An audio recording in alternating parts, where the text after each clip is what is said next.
Hi, hello, and welcome back to another thrilling episode of HardStuck.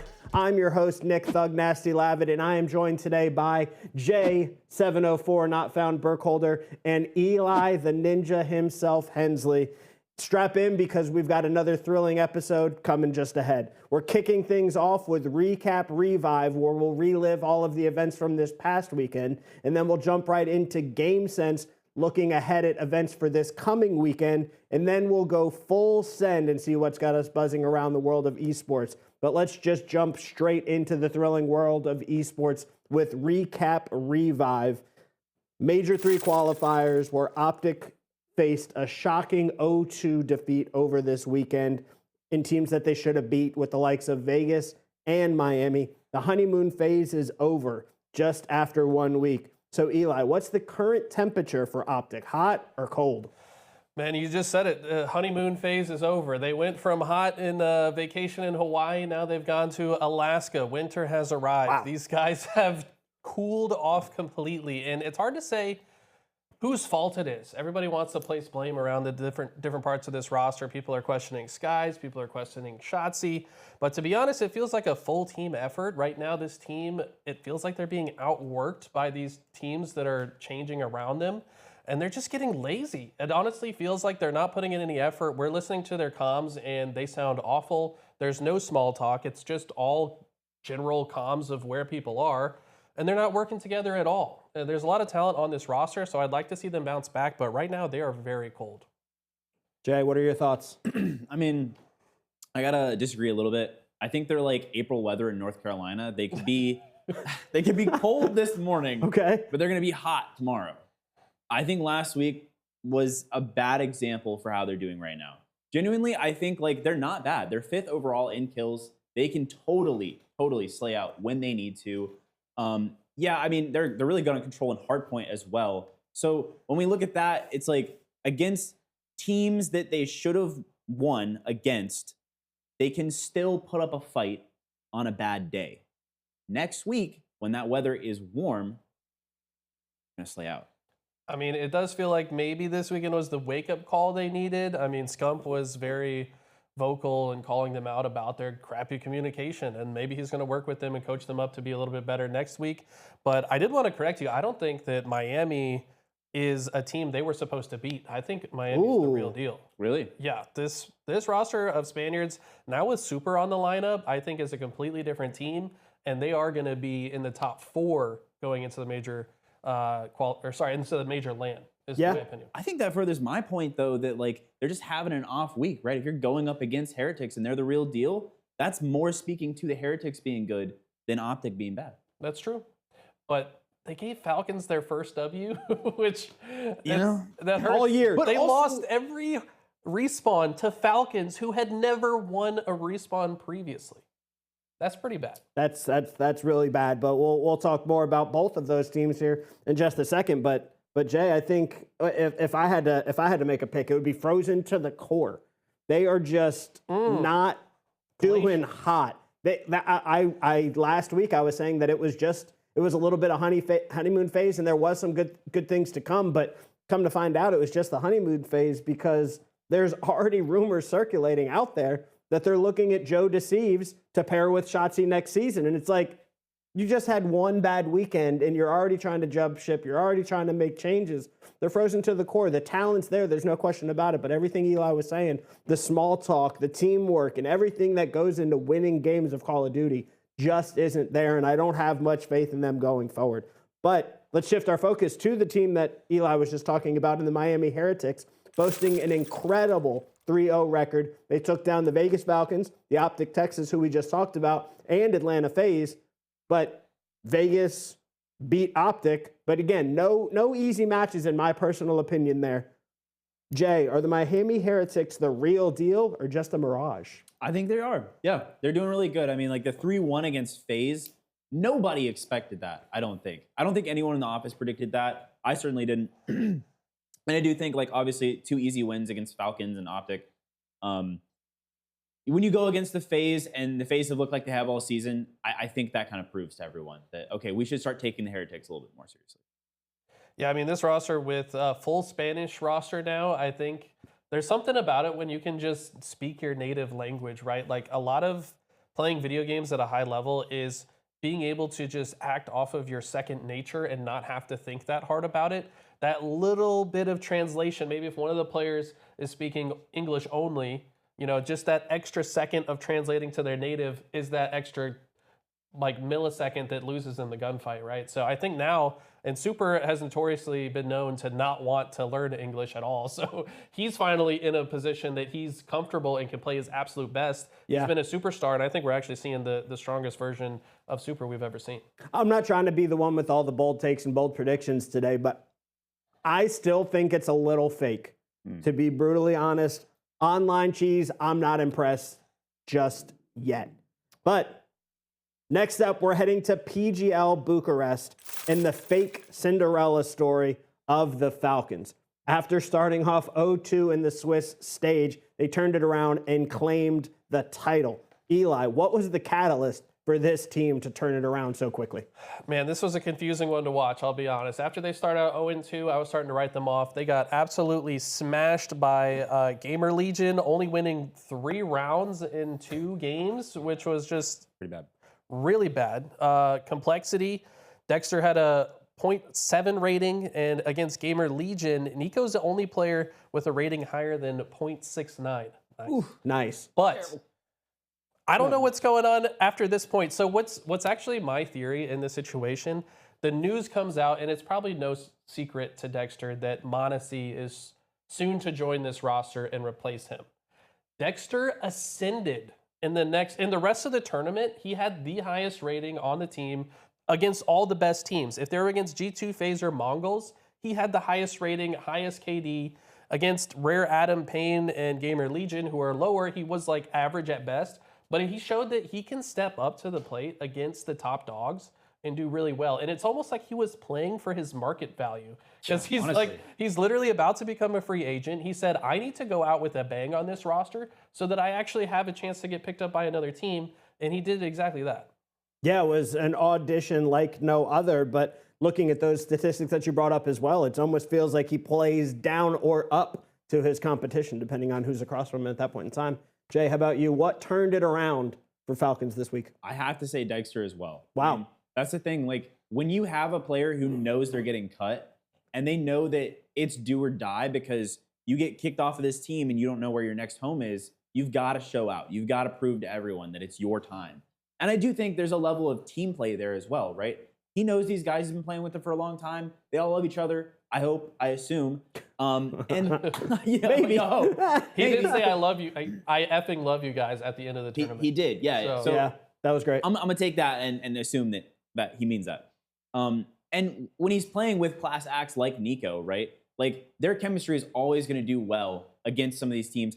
Again, I want to point out, like, those first games against Gamer Legion, so bad. But then they come out in the second showing against Gamer Legion and they show them who's boss. They got their lick back. They correct their mistakes. That's what's so important about this roster, is they correct their mistakes. And I do think Dexter was in large part to that. Yeah, no, I think, and again, we'll go 3 for 3, but MVP, first trophy he's ever won, and now he's cutting onto the next situation. Maybe they keep him, maybe they try and bring him back in for somebody else. Who knows? The future is uncertain, but I think he finds a home on Faze. Yeah. Brokey did not look good on the op this tournament, and I think Dexter proved a point that maybe Kerrigan is watching, and he's going to be like, hey, Dexter, come over here. I don't know. I like that. I like that. I like that a lot. I feel like that would be a great move for both teams. Pretty cool. So, Jay, we talked about the fake Cinderella story, but let's get into the real one, Complexity. North America's brightest hope that nobody saw coming out of left field after an astonishing 4th place finish at an event where, like we just said, nobody even expected them to make it out of group stage, more or less a podium finish in a way. What do you expect from them as we move forward? I expect good things. I mean, don't sleep on the Americas, okay? My thing with Complexity is, like, we just need some consistency going forward, and I think they need to play more often to get that consistency. So it'll be exciting to see what they do next, because it looks like they're going to be playing in the major NA qualifiers today, and that'll be good because that should qualify them directly for Blast Austin. I don't think they're going to have any issues there. In fact, I think they're going to crush it there, and I think they may be one of the top 2, maybe the top team. Yeah, it looks like they're the highest rated team by a landslide. Should be able to take down the 48 seed in getting info. Yeah. And the top 3 teams from that qualifier go to stage 1 of the Blast Major later in June. What are your thoughts on complexity, Eli?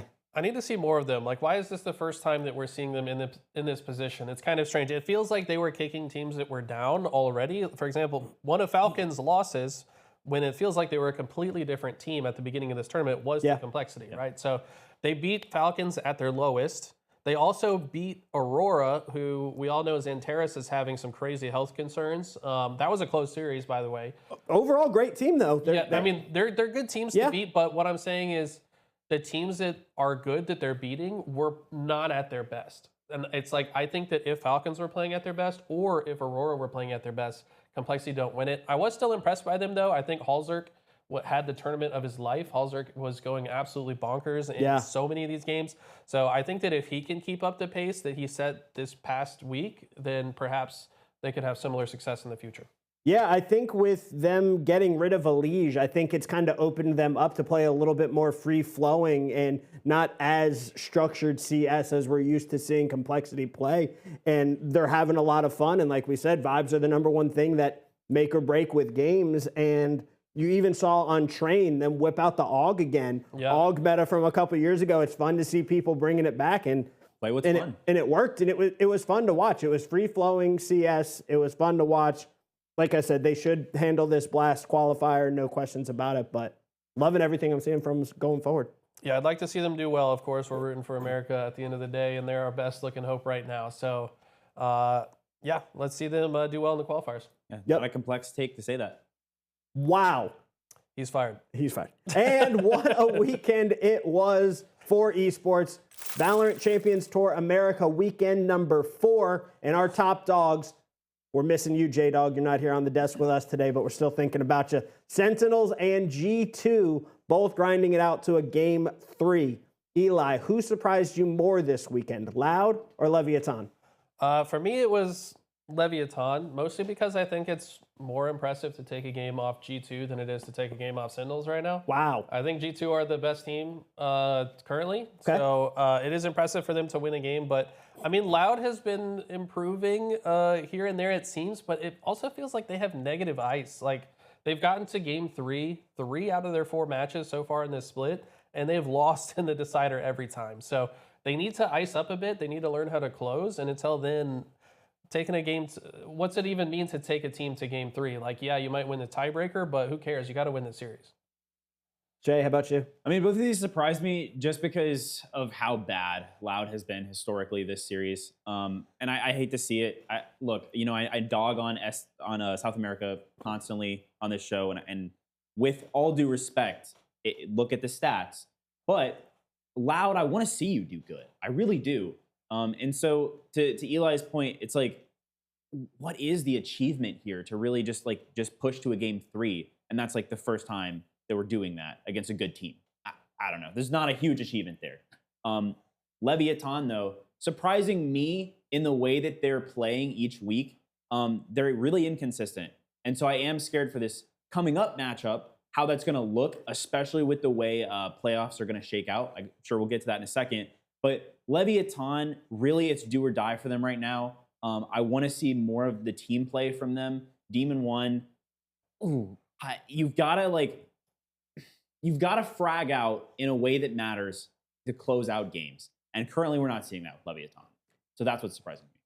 I'm going to have to go the opposite from both of you, and it's gotta be Loud for me. And I was 2 weeks ago on this very show, I was saying we needed to old Geller them and kick them out the league. Yep. But here we are. 2 weeks ago, they made a change and brought in this 18-year-old Luke that I just can't stop talking about. He's a Sentinel, and he is just fragging out. He was on Viper, Faze, and Cypher, went 61 and 49 against the likes of Sentinels. Like, that is still impressive to me, and I think they got a big matchup going ahead. So the future is bright for this 18-year-old. Yeah, he's definitely making Loud a lot better and maybe giving themselves a chance. But at this point, they've dug themselves a hole so deep, like it's going to be very hard for them to make it out of this. I think they're eliminated. Yeah, I'm pretty sure it's Yeah, impossible. I think. So Yeah, I don't even think they can make it out. yeah, it's tough. Unfortunately. But, for the future, he could perhaps make them do better in the next split.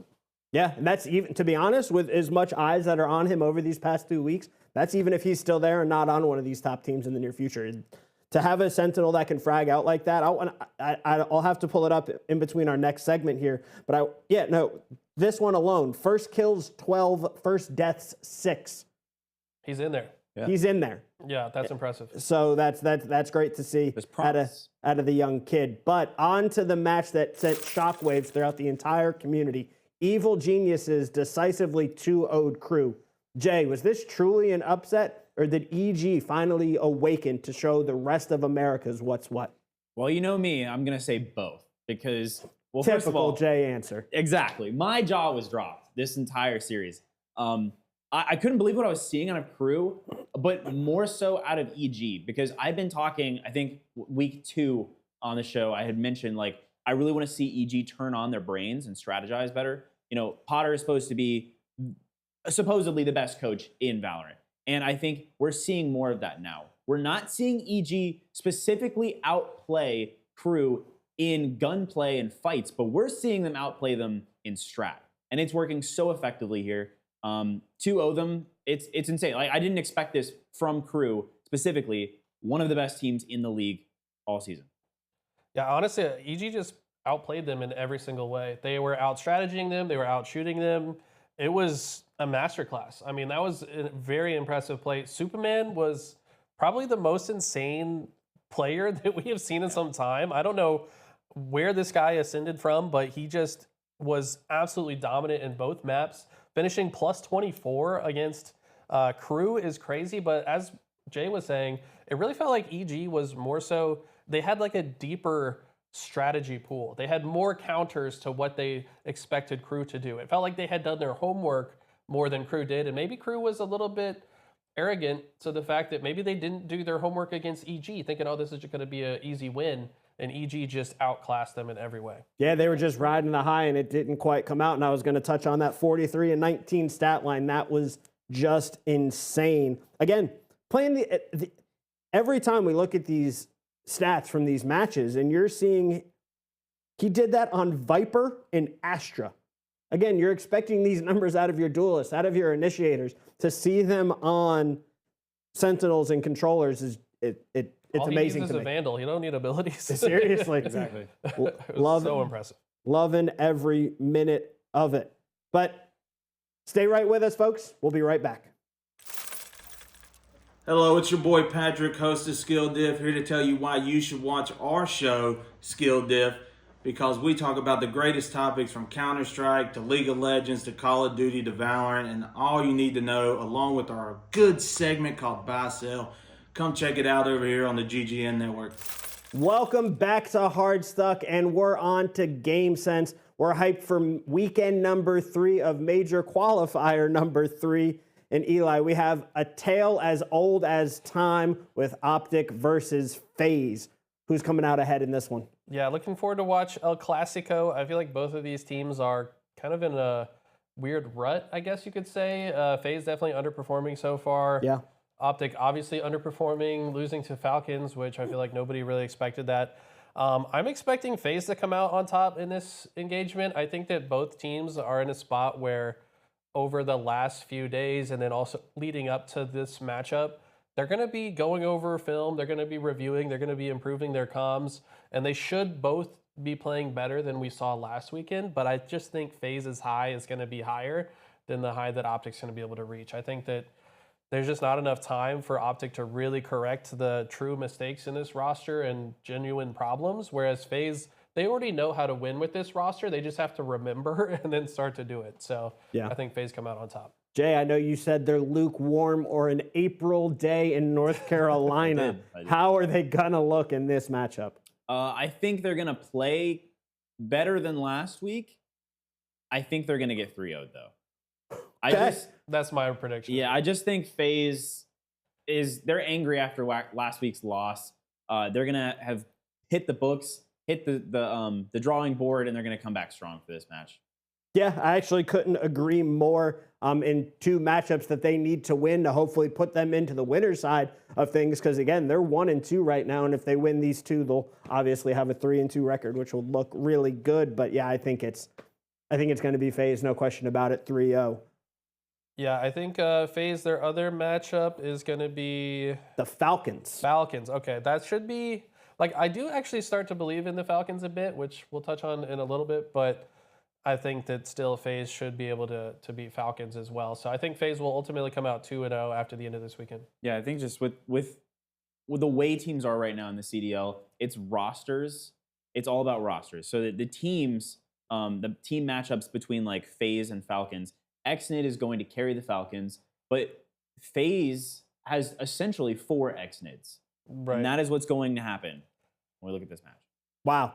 But Jay, as Bart Scott from the Jets famously said, "Can't wait." What matchup are you most excited about, and what's your prediction? And then, Jay, you already know what's coming, but I got to keep reminding you, you can't pick the Carolina Royal Ravens. I did call that match correctly, though. All I just right, want all to say, I called it 3-2 in favor of the Ravens. You did. And we did 3-2. Anyways, what I'm looking for this week is not the Carolina Royal Ravens match, unfortunately. It is going to be Ultra versus Heretics.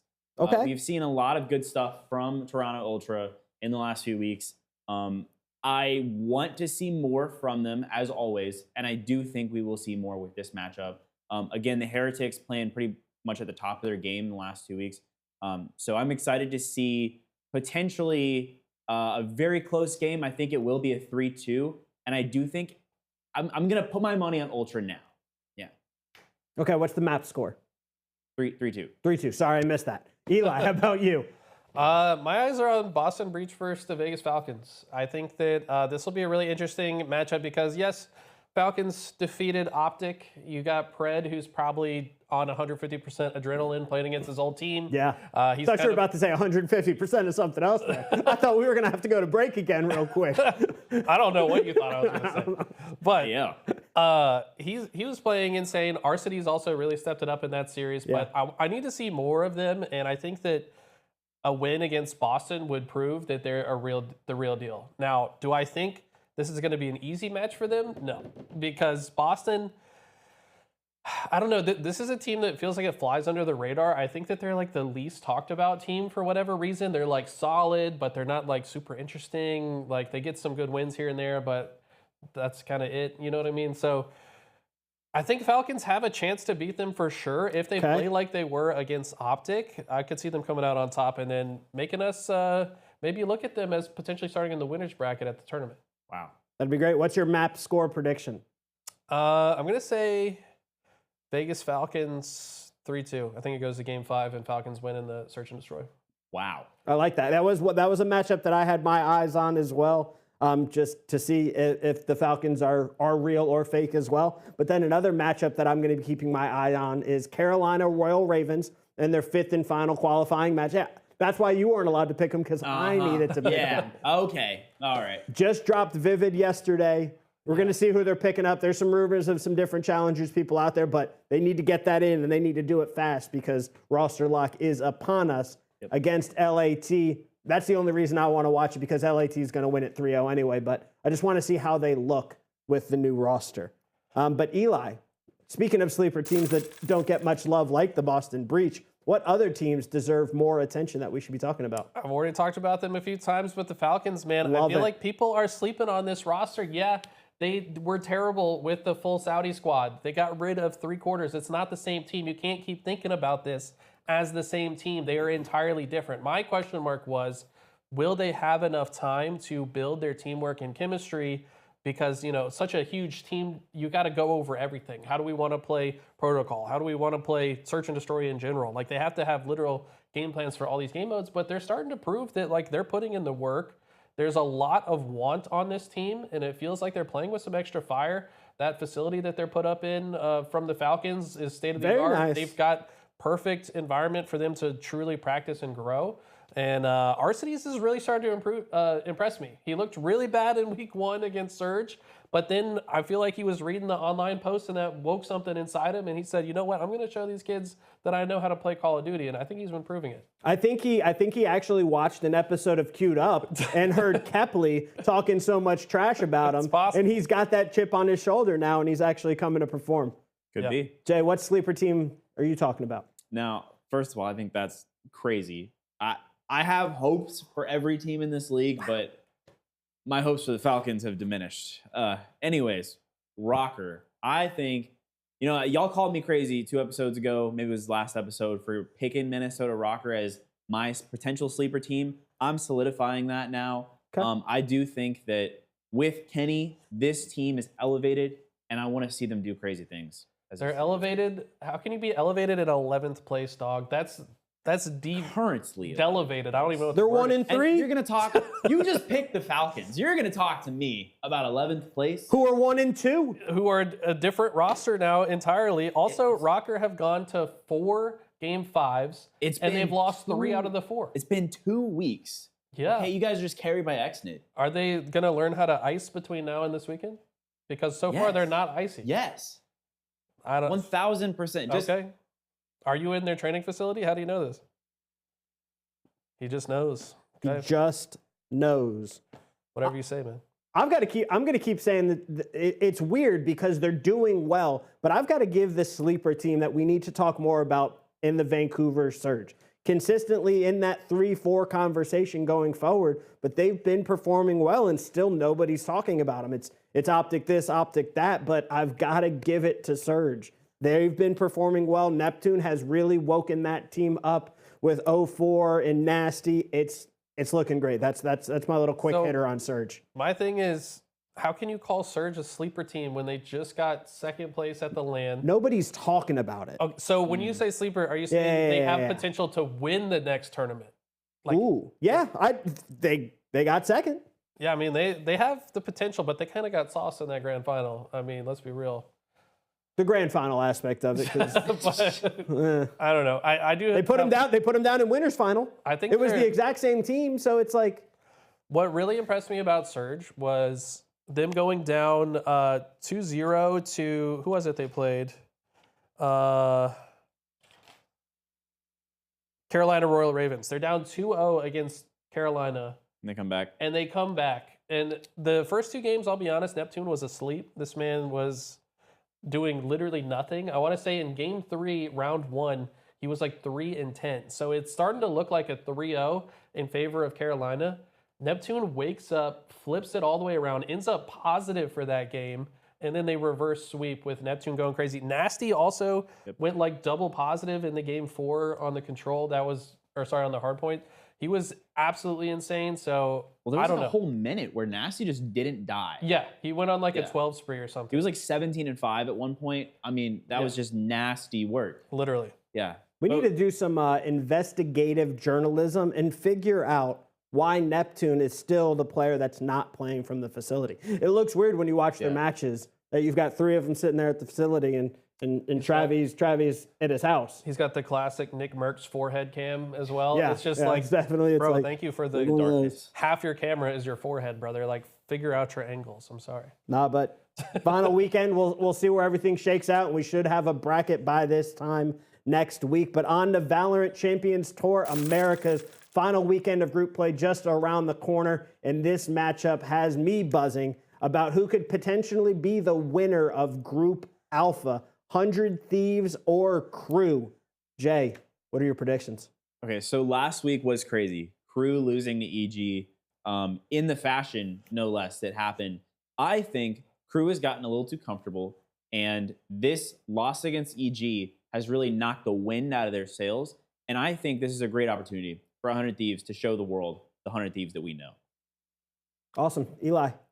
Yeah, I mean, I think that KRU probably a bit salty after their loss to EG, probably going to go back to the drawing board, maybe realize that they do need a deeper strategy when it comes to some of these maps, because honestly, EG just walked all over them. And if 100 Thieves come out swinging, like, they could suffer the same fate. So I think they will go back to the drawing board, come out stronger, and end up winning this against 100 Thieves. I Don't agree, Okay. Eli.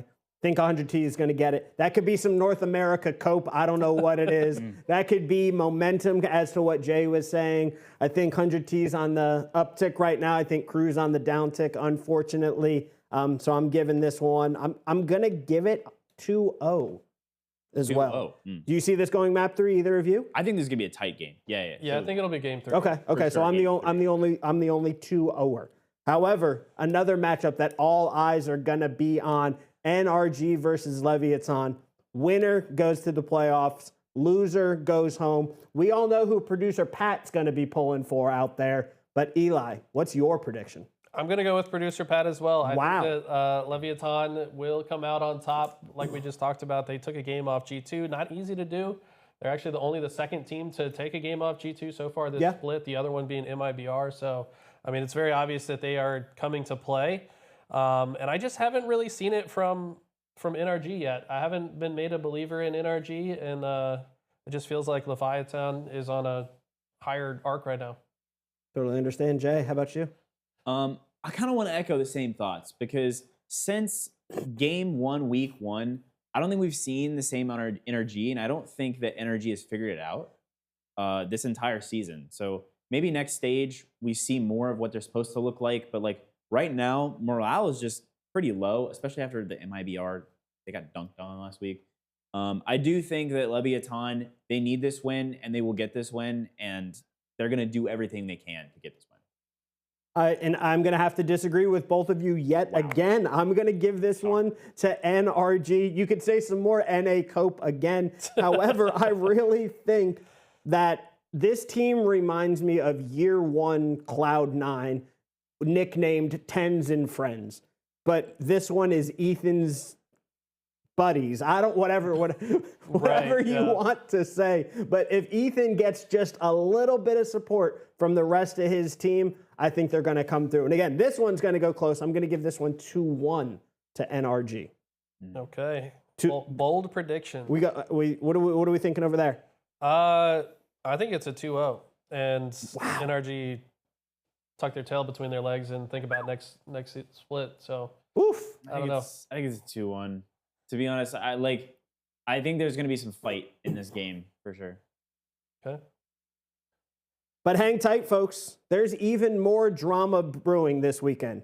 Although Furia may be out, there's no chance for them to even make it into the playoffs. We have an epic Brazilian battle versus MIBR. What are your predictions in that matchup, Jay? Furia's not just going to go down easy, are they? Oh, wait. Are they? I don't know. Oh, man. MIBR 2-0 easy. Furia, I just think they need to go back and figure out their roster ahead of stage 2. I honestly, like, maybe go play in challengers. Wow. Again, I'm so sorry, South America. I'm so sorry, guys. Look, I love you guys. I do. But we need to see some better Valorant out of you. Please. Hurry up. Yeah, I think that this is going to be a funny reason for why. But I think this is actually going to be MIBR a 2-1.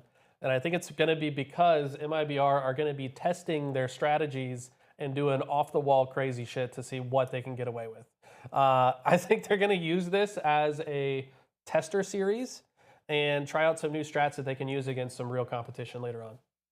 Yeah, they've really got nothing to lose in this matchup. There's no reason not to experiment. Right? However, I had to throw some bait out there, too. I think this is Furia 2-0. No questions about it. All right, now this guy's totally fast going crazy. Wow. But Eli, hook and sinker, got him, and he's actually going with the bait, which is perfectly fine.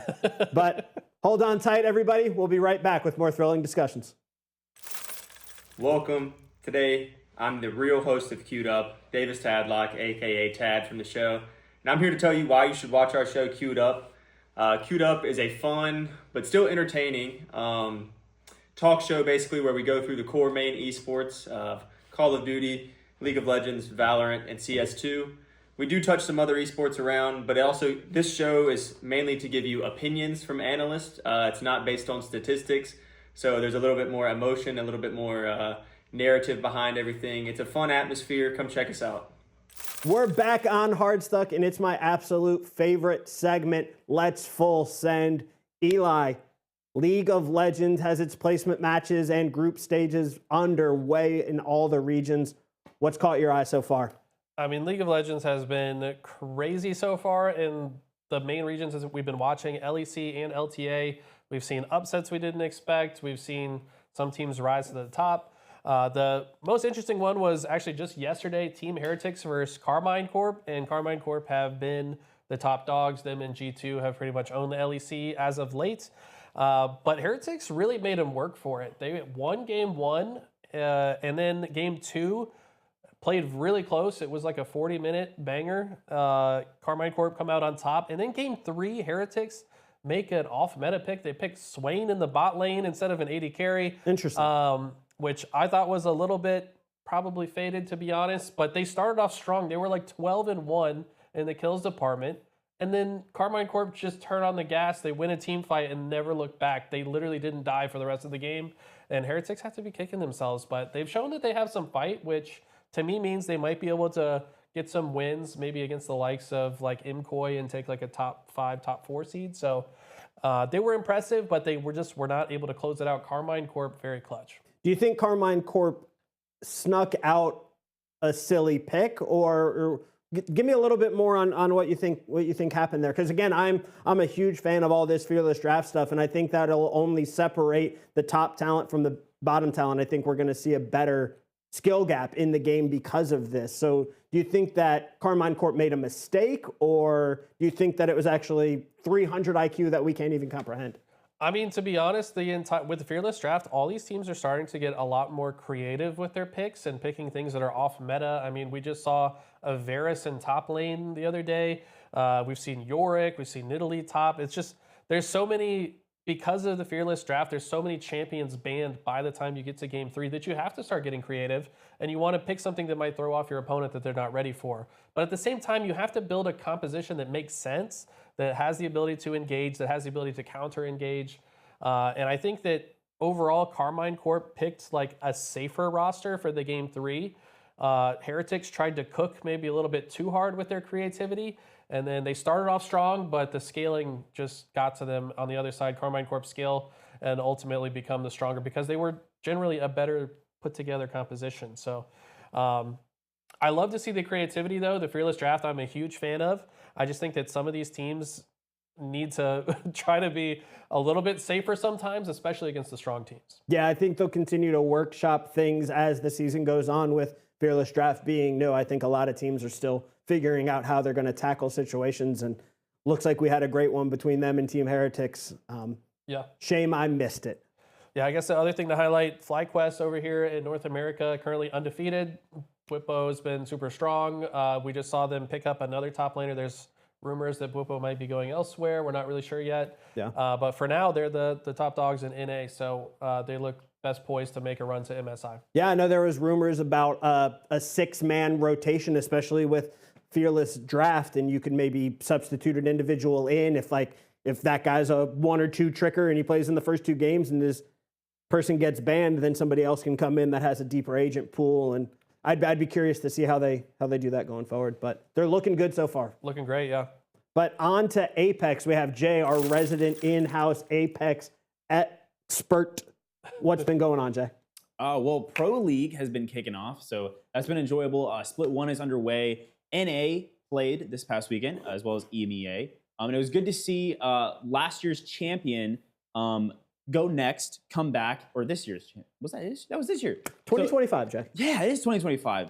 It was like January, so I know what you mean. It was like either end of last year or beginning of this one. It's like so close. Basically last year into this year. Yeah. The 2024 champion is what it would be called. Go Next is on Na'Vi now. So they've been playing very well. Good to see them continue to do well under new roster. So we go next to NA, where Team Falcons is doing wonderful things again.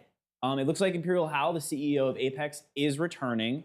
28 kills just to him on the weekend. That is as much as the 3rd place team in the lobby. Yeah. And they went out that lobby with 49 kills overall. I mean, that's just a slaughter fest, if you will. So I'm excited to see that. I think that if they can continue with the current roster playing at this level, they're playing really scrappy, hard-paced, fast Apex, if they can continue in that way and maybe Walty doesn't die as much, then this team is going to look disgusting going forward and hopefully on land. Jay, do me a quick favor and remind me what team Hal plays for. The team Falcons. Wow, isn't Eli might even want to touch on this a little bit, but let's just remember, we talked about Falcons winning PGL Bucharest.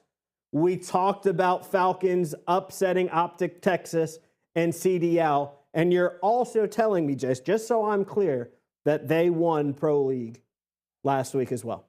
Well, it's really funny. You see, for a long time in Apex Legends, Imperial Hal played for a team called TSM, which is one of the most winningest teams in all of Apex and used to be one of the most winningest teams in all of esports. Imperial Hal took quite a hefty sum to go join Team Falcons. And we've seen some deals like that go down in the esports sphere over the last few years. So you might say that there is a pattern going on. Yeah, they just bought Modesty and Counter-Strike for $2.5 million, which is just insane. They're obviously just trying to win everything possible, but like that cannot be a positively expected value transaction, because even if you win every tournament with Modesty, you don't get $2.5 million.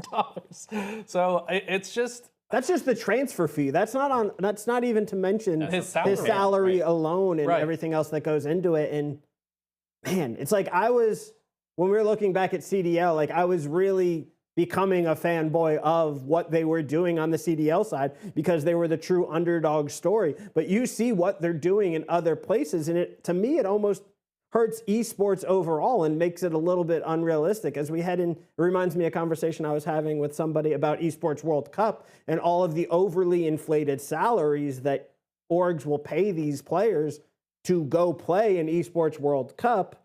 And it just ruins the scene, and there's unreal expectations, and then they come back, and I'm not trying to be blunt, but all these esports players aren't the best at managing their own money. So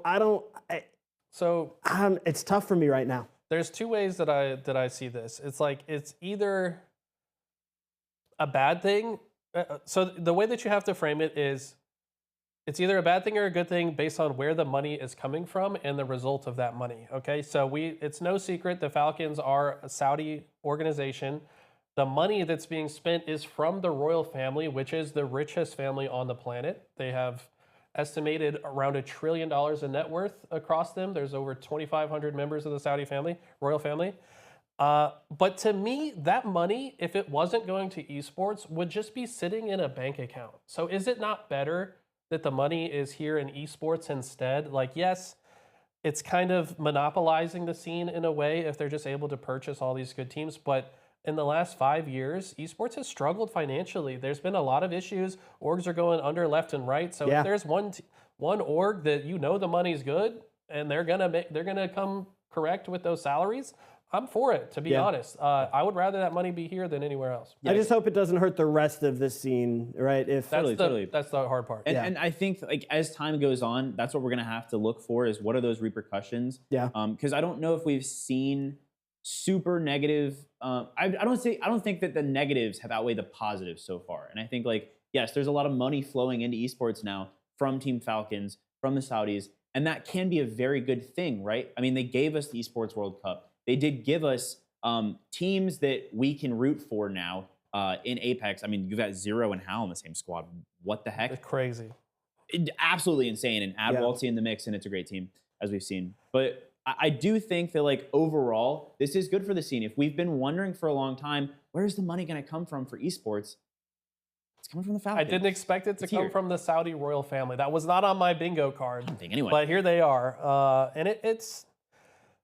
I don't know. It can be problematic. Still too early. It's also one of those things that like you feel bad for an org like G2 because, well, you don't really feel bad for them. They just got a $2.5 million. That's probably going to pay the salaries of the rest of their players for the rest of the year. So it's probably overall a great thing for them. But you start to think about some of these other orgs. They're like, well, we don't have the money to buy the best players. So we're just never going to have the best players, which means we're never going to win. For that, I think about fan culture, right? I was a TSM fan. I'm actually a victim of this deal. I was a TSM fan for many years until Hal left and then the team kind of fell apart. I mean, You've got Evan and Reps that stayed on for the extra year, but now TSM, where are you at now? And then both Reps and Evan are different teams and whatever. Those are some obvious and quick negative repercussions that I'm seeing just from that situation alone. But I'm wearing a TSM shirt today. I will say on a non-player side, the Saudis have also given more jobs to the esports community in general. Like, I'm a caster, right? I cast Halo, and some of my co-casters have made significant amounts of money because they're casting Esports World Cup and, all the things that are happening over there. So it's good for the esports ecosystem in general for these people to be able to make a living and not have to go work a 9 to 5 when their passion is truly in esports. Like, they're kind of opening new opportunities. So I think we should try to see it in a positive light. But you're right, it's early. We don't know the long-term repercussions of something like this because we've never seen it in esports before. Eli, love it, because I'll try and be positive as an outlook for the Falcons and that organization and that entire outlook, because I'm about to get negative. We are shifting over to Halo. It only seems fitting with Eli and myself talking about this, but I'm going to slam the laptop shut for a minute because I've got to get something off my chest. We were going to talk about HCS Arlington coming up this weekend with Eli and myself both going to attend. However, we just had some shocking news drop last night. And Eli, jump in wherever you want because I am going off script here. Okay. DreamHack Dallas format got updated. We went from 8 pool play teams to 16, our normal 4 coming out of the open bracket. Things that just look great. And you should be like, Nick, you should be excited about that. And I would be if it wasn't for the countless times that HCS 343 or now Halo Studios has dropped the ball to only receive a numerous amount of backlash from the community to then turn around and fix something. We shouldn't be praising them for mistakes that should have never happened in the first place. The game launching without campaign co-op, no forge, whatever the case may be, extraction as a game mode that they had us running scrims on for 2 months that we never played a single tournament with was just atrocious. They need to do better for their community that's keeping this game alive. And it's like, we need to stop praising them for fixing things that should have never been broken in the first place. Whew, got that off my chest. Thanks for listening. Yeah, I mean, you put me in a funny spot because, I mean, this could be my own 40-minute monologue about this. But yeah. Like, this will have to be on an episode of State Of. By the way, guys, check out a State Of. That's a great way to look at the overview of a game. And I might have to do one about Halo to talk fully through my thoughts. But, I mean, I agree. Like, there's a lot of problems that we've seen in Halo as a longtime Halo fan. I mean, I've been literally playing since the day Halo 1 came out, and we're kind of in, like, this... It feels like a dark era, but it also feels like there's light at the end of the tunnel. I mean, they have announced they're moving the next Halo to Unreal Engine 5, which is going to be a lot easier to work with than the Slipspace engine. I feel like the team right now that's still kind of babysitting Halo Infinite is a lot smaller because, you know, a lot of hands are now being moved to the future projects, which I think is a good thing. But you're right. It's like some of these decisions should have been obvious from the start. 2 pools? In what esport ever is there a tournament that has 2 pools? And like, what are you even doing? I don't know. It just, a lot of the decisions haven't made any sense. And something that I, again, had in my script, but I got so heated that I just went straight for it was, I know people in the comments are going to be like, no, they had limitations from DreamHack and a bunch of other things, and it might have been money related and X, Y, and Z. And it's like, obviously must not have been too true if we're here where we are now. If we're able to just flip it because enough people complained about it. Yeah. So, yeah. But I mean, there's that argument is slightly correct. The budget is certainly lower. So like we got to work with what we got. Yeah. But this decision doesn't feel budget related. It just feels like, it's going to be smaller. Let's change the format to be smaller. But now they can just change it on the whim. It doesn't make a lot of sense. But I'm happy the change was made, but you're right. It should have never been made in the first place. I'm extremely happy the change is made too, because I'm most likely going to now guarantee myself a pool play spot when I would have been on the outside looking in. So this change definitely greatly affected myself and our team. So I should be happy, but it's, again, kind of like we were talking about Optic and Faze. It's a tale as old as time when it comes to HCS and 343 or Halo Studios. It's just, I know you're not going to get everything right the first time, but at least try better, workshop some things. There's no way that you thought that this was going to go over well, and it obviously didn't, and then you made the change, and I could just be, like Eli said, we could go on for hours and hours and hours about how many things that they put out wrong that they should have known better about. Yeah, and even the new search and destroy mode that they experimented, like it's kind of a hot mess and is probably never going to be played in competitive because the pros are like, this is terrible.